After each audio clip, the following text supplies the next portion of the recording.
Before I get too far, I'd like to open with my verdict and recommendation. This is a game worth playing and is one of the best games of all time. Definitely my top 10 best games, but not number 1, and is not a perfect game.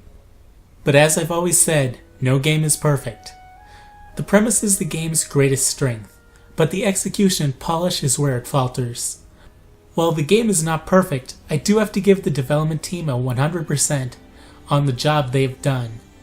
This is a phenomenal first foray for 3D Zelda into its roots of pioneering open-world games, and proves Zelda still gets what makes a good open-world game.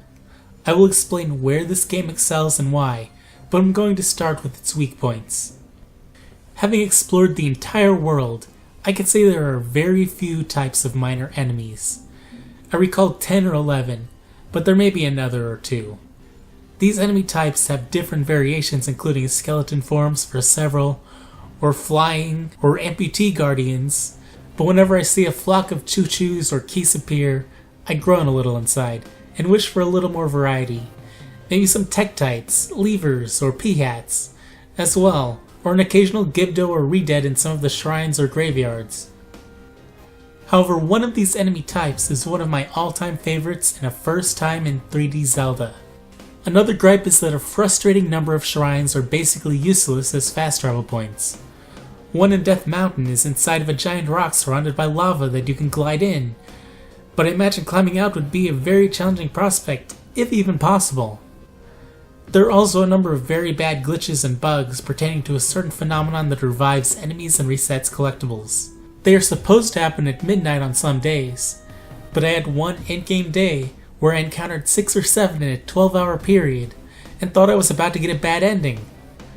The particularly bad thing is if one of these occurs while fighting a boss, they will restore full health and might revive if you have just killed them, and if you are mining you could have valuable ore just despawn, or a good weapon you dropped momentarily to solve a torch puzzle be taken away.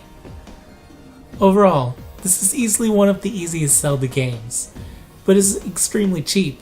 Enemies can one-hit kill you sometimes, or combo you in unfair ways, but it is also cheap in ways you can turn enemies into jokes. I can see the game being frustratingly difficult if you try to play it straightforwardly like another 3D Zelda game, but if you play it all smart, it ends up being very easy. Some of the bosses will still give you trouble though, with the ability to activate a personal absolutely safe aura that have some of the most random things dispel them. One may randomly be bombs, another might be a dungeon ability, and there are no clues of what will dispel a particular aura.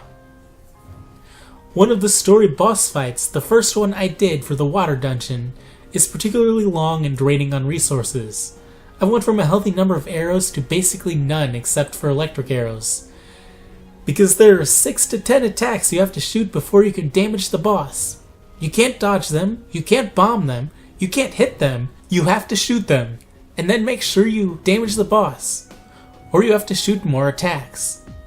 And with a perfect run, I still used all of my arrows, except for electric. If you run out of arrows, you literally can't win the fight. The biggest problem with the game is rain.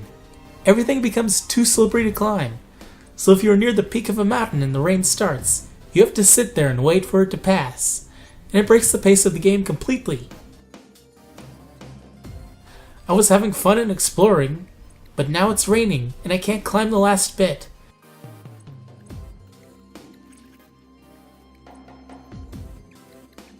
Better wait.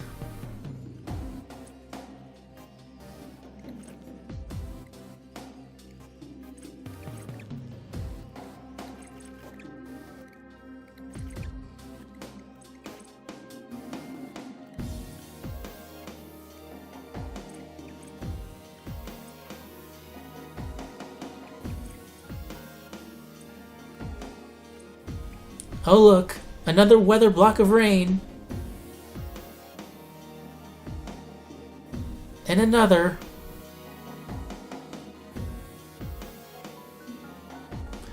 I'm having so much fun right now.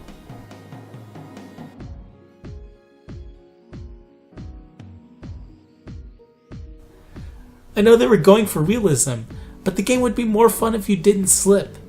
Slipping is basically what tripping was in Brawl, A more enjoyable way to implement surfaces being slippery is to have climbing cost more stamina when it rains, but you still have perfect grip. Switching to the good, Breath of the Wild perfectly recaptures the sense of adventure. Unlike a lot of open world games with barren, repetitive worlds, Breath of the Wild is more like Xenoblade with interesting landmarks that pique your interest. Unlike Xenoblade, if you see something, thanks to climbing and gliding, you can immediately head for it. Climbing is definitely something I want to see become a standard in open world games, because it accentuates the whole adventure aspect. You can go around and take the easy way, or climb to the top of a mountain and survey your environment. The relative scarcity of shrines also means you have to do quite a bit of exploration. And the limited number of waypoints gives you an idea of where a goal is, and allows you to keep your bearings without doing the thinking and navigating for you. The world is also built to complement the player charting their own path, and is one full of signposting. Literal signposting, and notable landmarks and place names that make the world easy to navigate without following a waypoint.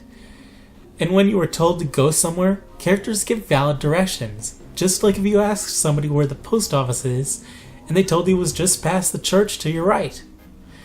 Heck, side quests actually include riddles that require you to pay attention to the world. The mindset the game asks you to have is also refreshing and is complemented by the open world. You can make a mad dash to Ganon. You'll have a bad time though, but you can. Or you can explore the world and build yourself up and prepare for your eventual confrontation. Everything you do in the game is in anticipation of confronting Ganon, even becoming a homeowner. And when you are ready, you can head towards the ominous castle and learn what a big mistake you are making. From a storytelling perspective, it causes the player to imprint a growth and intentionality and keeps the game building to a crescendo. From a gameplay perspective, it prevents the game from feeling aimless and keeps the experience focused. You know, the beginning and end, but the middle, the journey, is what you make it. The payoff is also wonderful when you have the weapons that Ganon element enemies and bosses are weak to, and can hunt the guardians and other enemies who made you run like a scared child early on. This progression is further complemented by the fact there are tons of things to collect, do, and find. There are Koroks hidden everywhere, and they expand your inventory. You have shrines that eventually increase your abilities. You have resources that can enhance your equipment, be sold, or turn into food.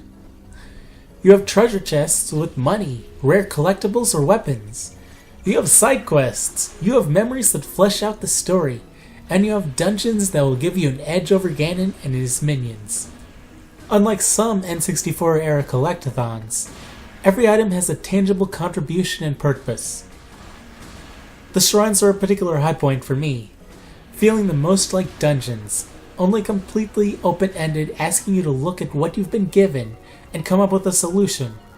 While the whole game is open and can be traversed with your basic abilities, the shrines work much better because you know there isn't an obvious solution you just aren't seeing, like can happen when trying to navigate to a higher point. The enclosed challenges tell you to think harder and come up with a solution, because the answer is definitely there, and they are fun. More fun than the dungeons, which I missed getting a unique item in, and facing puzzles centered around that item. Having a dungeon require an item found within it would have been something I would have welcomed, even if outside, like the champion abilities. It just makes traversing and fighting easier, but it's never required. Some of the enemies are also pretty epic. For example, the toughest enemy has a zebra-themed version.